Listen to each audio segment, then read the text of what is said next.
ভিডিওটি ওপেন করার জন্য আপনাকে ধন্যবাদ। আমরা এখন সপ্তম শ্রেণীর অনুশীলন 1.1-এর উদাহরণ 2 নম্বর অঙ্কটি করব। আমরা যে পূর্বে অঙ্কটা করেছি সেখানে মূলত জোড় সংখ্যা ছিল আর এখানে একটু বেজোড় সংখ্যা। তো ভাগের সাহায্যে বেজোড় সংখ্যাগুলোকে কীভাবে আমরা বর্গমূল নির্ণয় করব আমরা এখন সেটা শিখব। তো প্রথমে আমরা সংখ্যাটিকে লিখে নেব। এখানে হচ্ছে 31,684। আমরা যে সিস্টেমটা সেটা হচ্ছে ভাগের সাথে যে সিস্টেমটা আমরা অ্যাপ্লাই করি সেটা হচ্ছে যে প্রথমে আমরা ডান দিক থেকে ওগুলোকে জোড়ায় জোড়ায় সাজিয়ে নিই। তো যখন এখন যেহেতু এটা বেজোড় সংখ্যা, এখানে একটা সংখ্যা থাকবে, তো এটাকে আমরা আলাদা একটাই রাখবো। তো প্রথমে ডান দিকে আমরা একটা টান দিয়ে দেবো। তো সেই ক্ষেত্রে আমরা এই সংখ্যাটাকে এখন আমরা এটার বর্গমূল, 3-এর বর্গমূল কী হবে? 3-এর তো আর বর্গমূল হয় না। তো আমরা জানি 1-এর বর্গ হচ্ছে 1, 2-এর বর্গ হচ্ছে 4। তো যেহেতু এখন 3, তাহলে অবশ্যই আমরা 1-এর বর্গই নিব। তো 1-এর বর্গ হচ্ছে 1। তো আমরা বিয়োগ করে নিচ্ছি। 3 থেকে 1 বিয়োগ করলে হচ্ছে 2। বিয়োগ করে শেষ হয়ে গেলে আমরা বাম দিকে টান দিব। তারপর এই 1-এর ডাবল হচ্ছে 2, আমরা 2 লিখে নিলাম। এখন আমরা এখানে এমন একটা সংখ্যা নেব, এই যখন আমরা এটা ডাবল এখানে লিখব ঠিক তারপরে হচ্ছে উপরে একটা জোড়া নামিয়ে নিতে হবে। তো আমরা একটা জোড়া নামিয়ে নিলাম, অর্থাৎ 16 যে জোড়াটা আছে সেটা নামিয়ে নিলাম। তো এখানে আমরা এমন একটা সংখ্যা নেব যে সংখ্যা দিয়ে ওই পুরো দুইটা সংখ্যাকে গুণ করলে গুণফল এইটা অথবা এটার কাছাকাছি হবে।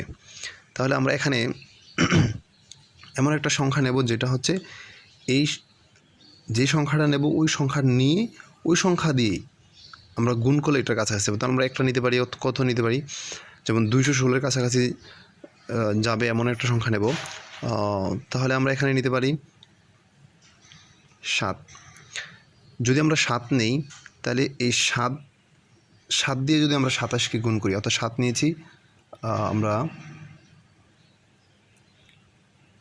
27-কে গুণ করি, তো 7 7 49-এর 9, হাতে আছে 4, 7 2 গুণে 14, 4 18। হ্যাঁ, তাহলে 189 হচ্ছে। তো 189, তাহলে আমরা 189 লিখে নেব। 189 আমরা এখন বিয়োগ করে নেব। তাহলে এটা বিয়োগ করলে হচ্ছে 6 থেকে 16, 16 থেকে 9 বিয়োগ করলে হচ্ছে 7, হচ্ছে 1, 9 বিয়োগ করলে হচ্ছে 2, হাতে আছে 1, 2, 27। 27 বিয়োগ ফল নামানোর পরে আমরা আরেকটা জোড়া এখান থেকে নামিয়ে নেব। আরেকটা জোড়া কত হচ্ছে? আরেকটা জোড়া হচ্ছে 84। এখন আমরা যে এখানে 7 নিয়েছিলাম এই 7 এখানে লিখে নেব। এখন এই যে 17 এর ডাবল সংখ্যা এখানে কত হতে পারে? 34। আমরা এখানে 34 লিখে নেব। এখন আমরা এই যে ডান পাশে 34-এর ডানে এমন একটা সংখ্যা নেব যে সংখ্যা নিলে ওই সংখ্যা দ্বারা পুরো সংখ্যাটাকে গুণ করলে হচ্ছে 2784 হবে। তাহলে আমরা এখানে নিতে পারি 2700, যেহেতু অনেকটা বড় সংখ্যা, আমরা একটা বড় সংখ্যায় নিয়ে চেষ্টা করব। এখানে আমরা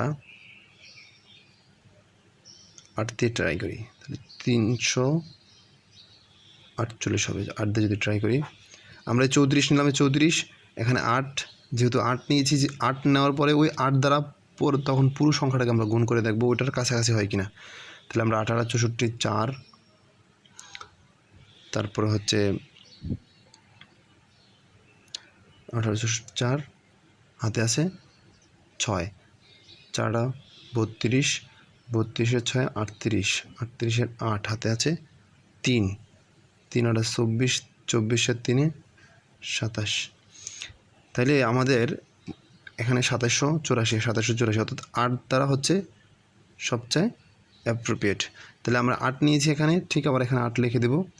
তাহলে আমরা পেয়ে গেলাম কত? 2784। তাহলে আমাদের সংখ্যাটা মিলে গেল। তো এইভাবে মূলত হচ্ছে এটাতে শুধু ব্যতিক্রম অপশনটা হচ্ছে যে এই যে বেজোড় একটা সংখ্যা, এই বেজোড় সংখ্যাটা যখন থাকবে তখন আমরা প্রথম ডান দিক থেকে জোড়া মিলিয়ে নিয়ে আসবো, বেজোড়টাকে আমরা বেজোড় রেখে এভাবে কাজ এগিয়ে যাব। তো মূলত হচ্ছে এই যে প্রসেসটা জাস্ট একই সবগুলাতে ভাগের সাহায্যে বর্গমূল নির্ণয় করা।